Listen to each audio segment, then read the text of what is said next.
Tehran সহ কয়েকটি শহরে হামলার পর ইসরায়েলকে লক্ষ্য করে কয়েকটি ক্ষেপণাস্ত্র ছুড়েছে ইরান এবং সেগুলো রুখে দেওয়ার কথা জানিয়েছে ইসরায়েলের বিমান বাহিনী।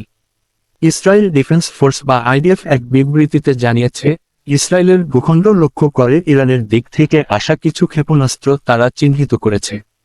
বিবৃতিতে বলা হয়েছে, অল্প কিছুক্ষণ আগে ইসরায়েল রাষ্ট্রের দিকে ইরান থেকে নিক্ষেপ করা ক্ষেপণাস্ত্র শনাক্ত হওয়ার পর দেশের বিভিন্ন এলাকায় সাইরেন বাজানো হয়েছে।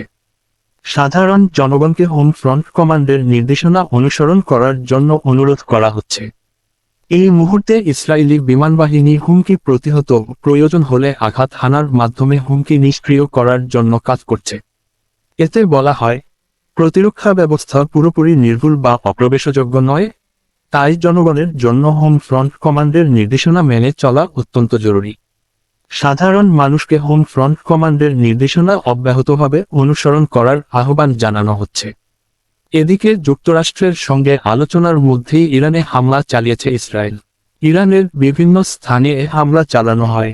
শনিবার সকালে রাজধানী তেহরানের বিভিন্ন স্থানে বিস্ফোরণের শব্দ শোনা গেছে, সেই সঙ্গে ধোঁয়া উঠতে দেখে গেছে। ইসরায়েল ও যুক্তরাষ্ট্র যৌথভাবে এই হামলা চালিয়েছে বলে জানিয়েছেন এক মার্কিন কর্মকর্তা। বার্তা সংস্থা ফার্স জানিয়েছে, তেহরানের ইউনিভার্সিটি স্ট্রিট ও জমাহরি এলাকায় বেশ কয়েকটি ক্ষেপণাস্ত্র আঘাত হেনেছে।